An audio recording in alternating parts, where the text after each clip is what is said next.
When Jesus had finished saying all these things, he said to his disciples, "You know that after 2 days the Passover is coming, and the Son of Man will be handed over to be crucified." Then the chief priests and the elders of the people gathered in the palace of the high priest, who was called Caiaphas, and they conspired to arrest Jesus by stealth and kill him. But they said,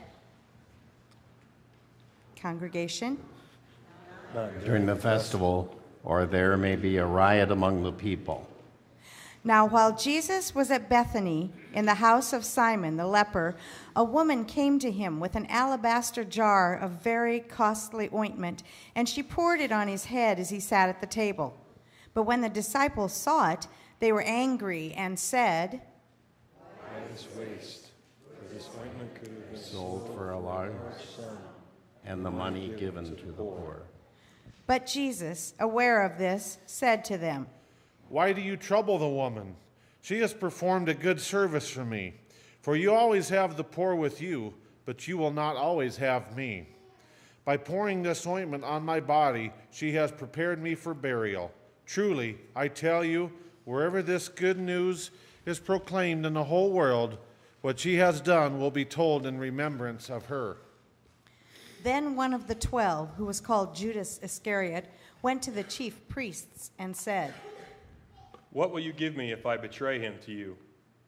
They paid him 30 pieces of silver, and from that moment he began to look for an opportunity to betray him. On the first day of unleavened bread, the disciples came to Jesus, saying,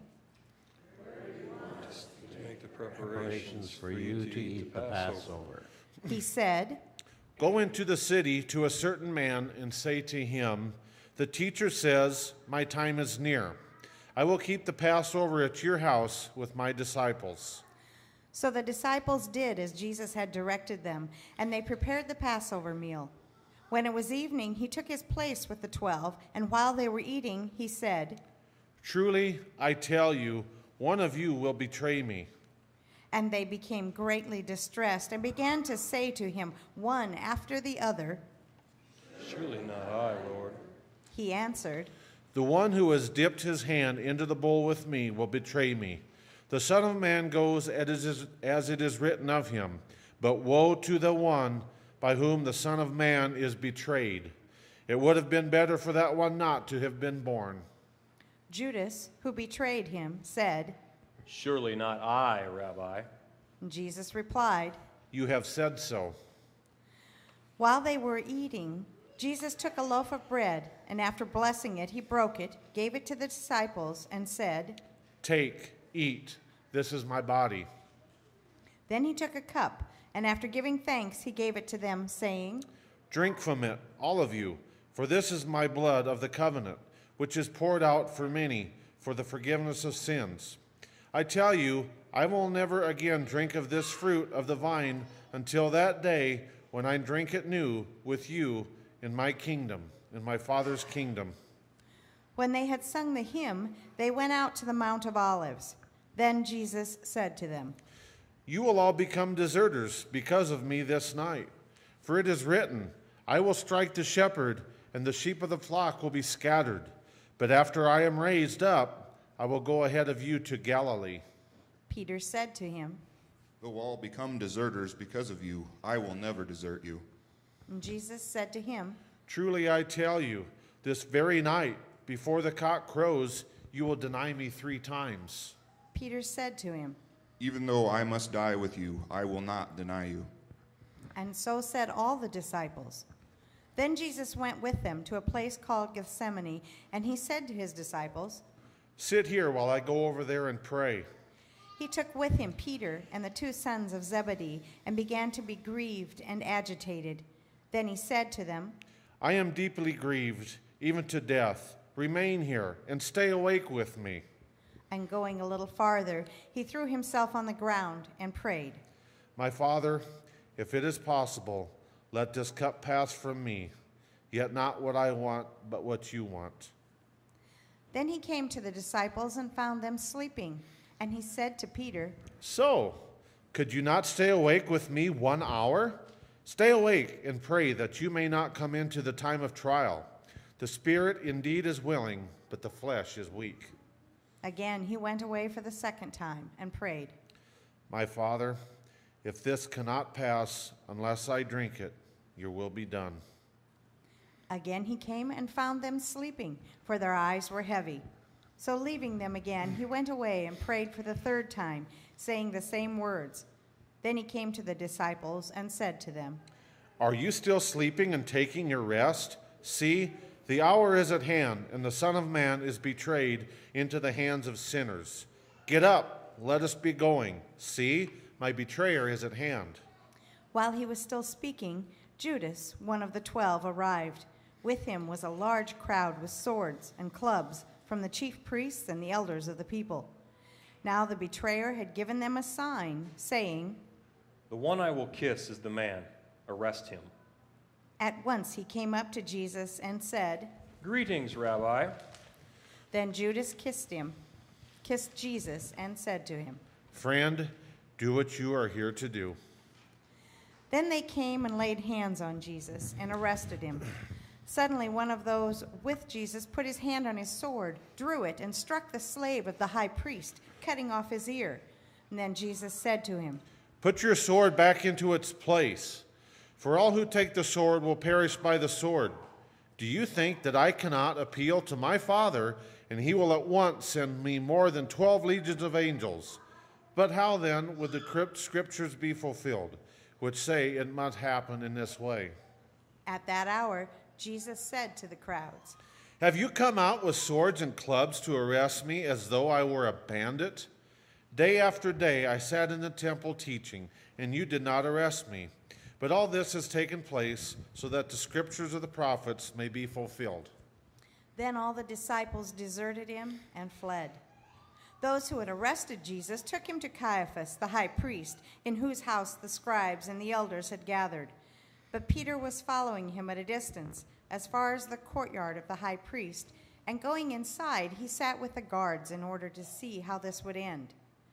Now the chief priests and the whole council were looking for false testimony against Jesus so that they might put him to death. But they found none, though many false witnesses came forward. At last, 2 came forward and said, This fellow said, I am able to destroy the temple of God and to build it in 3 days. The high priest stood up and said, Have you no answer? What is it that they testify against you? But Jesus was silent. Then the high priest said to him, I put you under oath before the living God. Tell us if you are the Messiah, the Son of God. And Jesus said to him, You have said so, but I tell you, from now on, you will see the Son of Man seated at the right hand of power and coming on the clouds of heaven. Then the high priest tore his clothes and said, He is blasphemed. Why do we still need witnesses? You have now heard his blasphemy. What is your verdict? And they answered, He deserves death. Then they spat on his face and struck him, and some slapped him, saying, Prophesy to us, you Messiah. Who is it that struck you? Now Peter was sitting outside the courtyard. A servant girl came to him and said, You also were with Jesus, the Galilean. but he denied it before all of them, saying, I do not know what you are talking about. Then he went out to the porch. Another servant girl saw him, and she said to the bystanders, This man was with Jesus of Nazareth. Again he denied it with an oath. I do not know the man. After a little while, the bystanders came up and said to Peter, Certainly you are also one of them, for your accent betrays you. Then he began to curse, and he swore an oath. I do not know the man. At that moment, the cock crowed. Then Peter remembered what Jesus had said, Before the cock crows, you will deny me 3 times. And he went out and wept bitterly. When morning came, all the chief priests and the elders of the people conferred together against Jesus in order to bring about his death. They bound him, led him away, and handed him over to Pilate, the governor. When Judas, his betrayer, saw that Jesus was condemned, he repented and brought back the 30 pieces of silver to the chief priests and the elders. He said, I have sinned by betraying innocent blood. But they said, What is that to us? See to it yourself. throwing down the pieces of silver in the temple, he departed, and he went and hanged himself. But the chief priests, taking the pieces of silver, said, It is not lawful to put them into the treasury, since they are blood money. After conferring together, they used them to buy the potter's field as a place to bury foreigners. For this reason, that field has been called the field of blood to this day. Then was fulfilled what had been spoken through the prophet Jeremiah, and they took the 30 pieces of silver, the price of the one on whom a price had been set, on whom some of the people of Israel had set a price, and they gave them for the potter's field, as the Lord commanded me. Now Jesus stood before the governor, and the governor asked him, Are you the king of the Jews? Jesus said, You say so.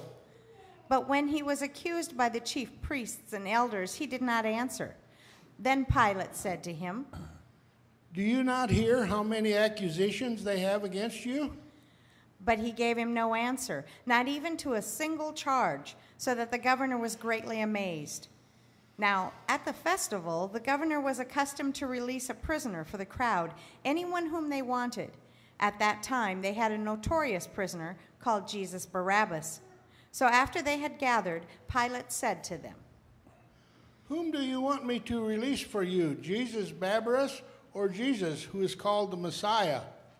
for he realized that it was out of jealousy that they had handed him over. While he was sitting on the judgment seat, his wife sent word to him, Have nothing to do with that innocent man, for today I have suffered a great deal because of a dream about him. Now the chief priests and elders persuaded the crowds to ask for Barabbas and to have Jesus killed.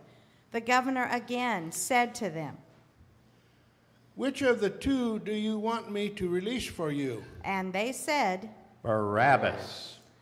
Pilate said to them, Then what should I do with Jesus, who is called the Messiah? and all of them said. Let him be crucified. Then he asked, Why? What evil has he done? but they shouted all the more. Let him be crucified. So when Pilate saw that he could do nothing, but rather that a riot was beginning, he took some water and washed his hands before the crowd, saying, I am innocent of this man's blood. See to it yourselves. Then the people as a whole answered. His blood be on us and on our children. So he released Barabbas for them, and after flogging Jesus, he handed him over to be crucified. Then the soldiers of the governor took Jesus to the governor's headquarters, and they gathered the whole cohort around him. They stripped him and put a scarlet robe on him, and after twisting some thorns into a crown, they put it on his head.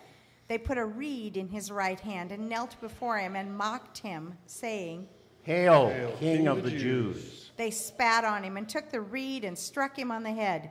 After mocking him, they stripped him of the robe and put his own clothes on him. Then they led him away to crucify him. As they went out, they came upon a man from Cyrene named Simon. They compelled this man to carry his cross.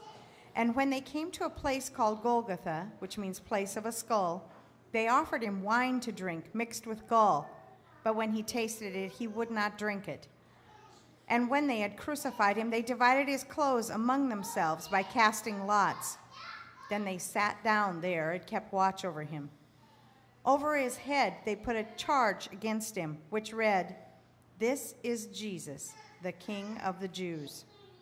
Then the two bandits were crucified with him, one on his right and one on his left.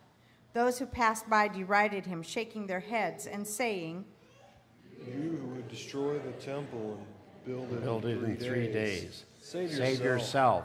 If you are the Son of God, come down from the cross. In the same way, the chief priests also, along with the scribes and elders, were mocking him, saying, He saved others. He cannot save himself. He is the King of Israel. Let him come down from the cross, and we will believe in him. He trusts in God. Let God deliver him now if he wants to. For he said, I am God's son. The bandits who were crucified with him also taunted him in the same way. From noon on, darkness came over the whole land until 3 in the afternoon. And about 3 o'clock, Jesus cried with a loud voice, Eli, Eli, lema sabachthani. that is to say, my God, why have you forsaken me? When some of the bystanders heard it, they said, This man is calling for Elijah. At once, one of them ran and got a sponge, filled it with sour wine, put it on a stick, and gave it to him to drink. But the others said, Wait, let us see whether Elijah will come and save him. Then Jesus cried again with a loud voice and breathed his last. At that moment, the curtain of the temple was torn in two from top to bottom. The earth shook and the rocks were split.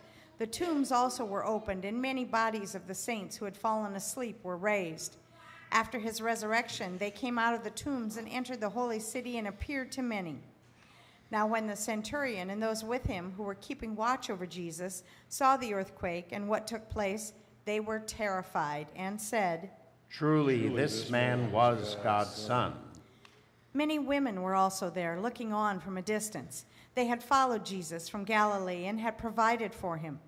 Among them were Mary Magdalene, and Mary, the mother of James and Joseph, and the mother of the sons of Zebedee. When it was evening, there came a rich man from Arimathea named Joseph, who was also a disciple of Jesus. He went to Pilate and asked for the body of Jesus. Then Pilate ordered it to be given to him. So Joseph took the body and wrapped it in a clean linen cloth and laid it in his own new tomb, which he had hewn in the rock. He then rolled a great stone to the door of the tomb and went away. Mary Magdalene and the other Mary were there, sitting opposite the tomb. The next day, that is, after the day of preparation, the chief priests and the Pharisees gathered before Pilate and said, Sir, we remember what that impostor said while he was still alive. After 3 days I will rise again. Therefore command the tomb to be made secure until the 3rd day. Otherwise his disciples may go and steal him away and tell the people he has been raised from the dead, and the last deception would be worse than the first. Pilate said to them, You have a guard of soldiers. Go, make it as secure as you can. So they went with the guard and made the tomb secure by sealing the stone.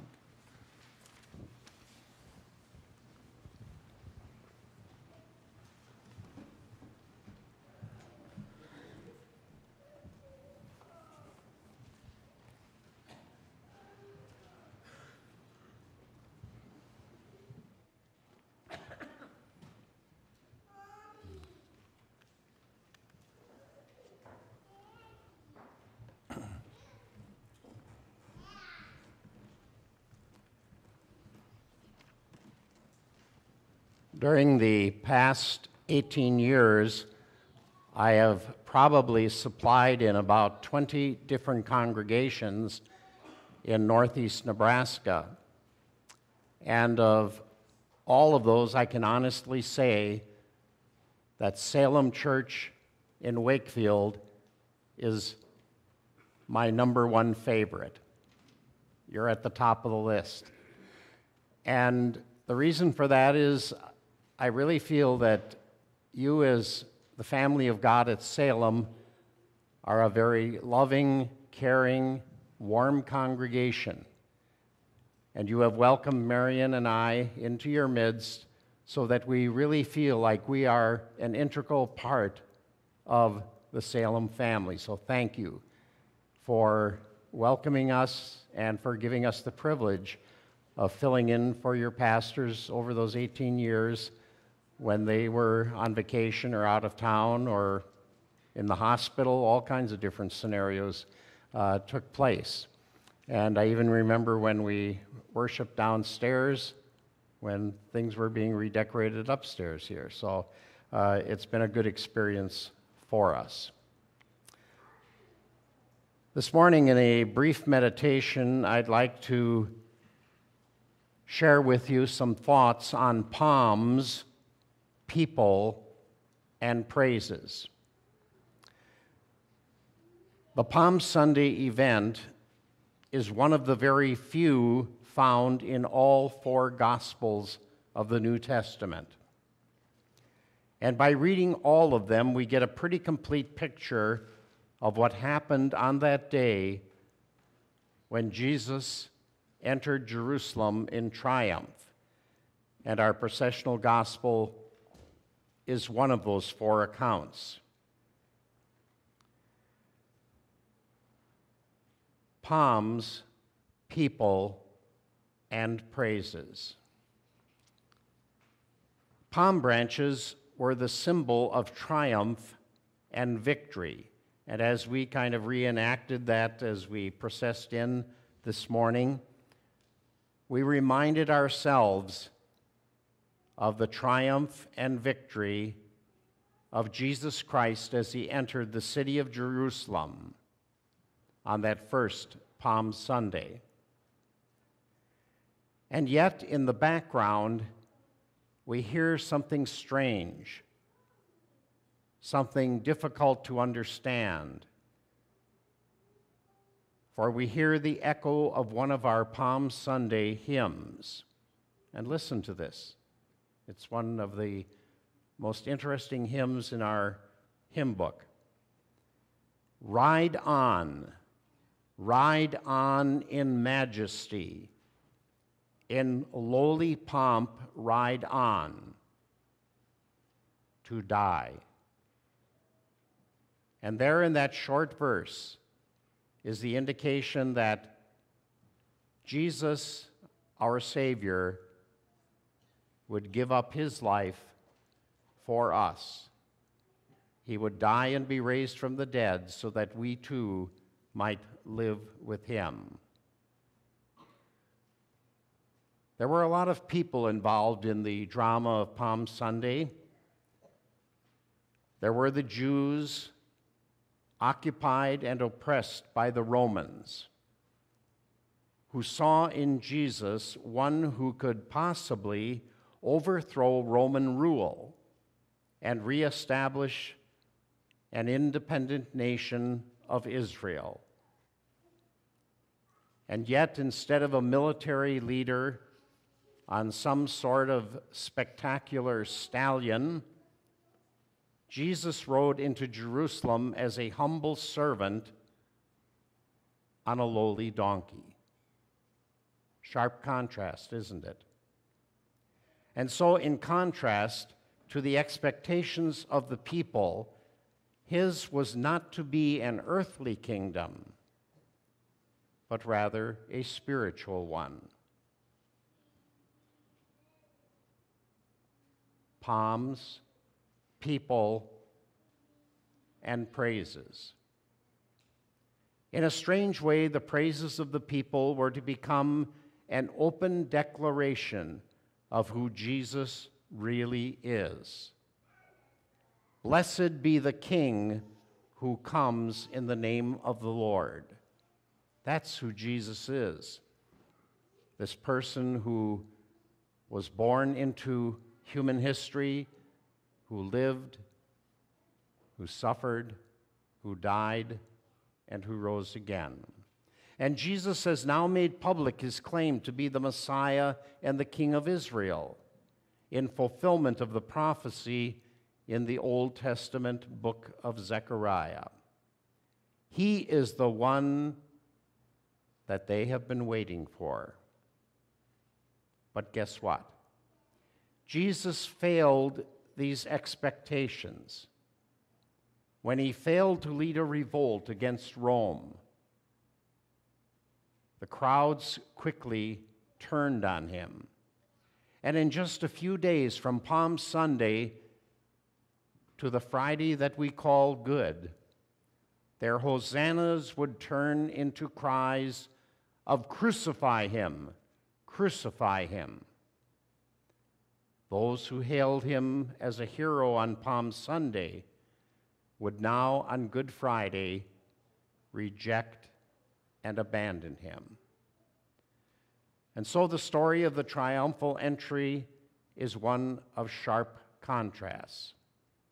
It is the story of a king who came as a lowly servant on a lowly donkey, not on a prancing steed, not in royal robes, but in the clothing of the poor and the humble. Jesus comes not to conquer by force, as earthly kings do, but rather by love and grace and mercy, and above all, by his own sacrifice for his people. His is not a kingdom of armies and splendor, but of lowliness and servanthood. He does not conquer nations, but he conquers hearts and minds. His message is one of peace with God, not of temporal peace. If Jesus has made a triumphal entry into our hearts, he reigns there in peace and love. And as his followers, we exhibit those same qualities, and the world sees in us the true King, Jesus Christ, living and reigning in us. Amen.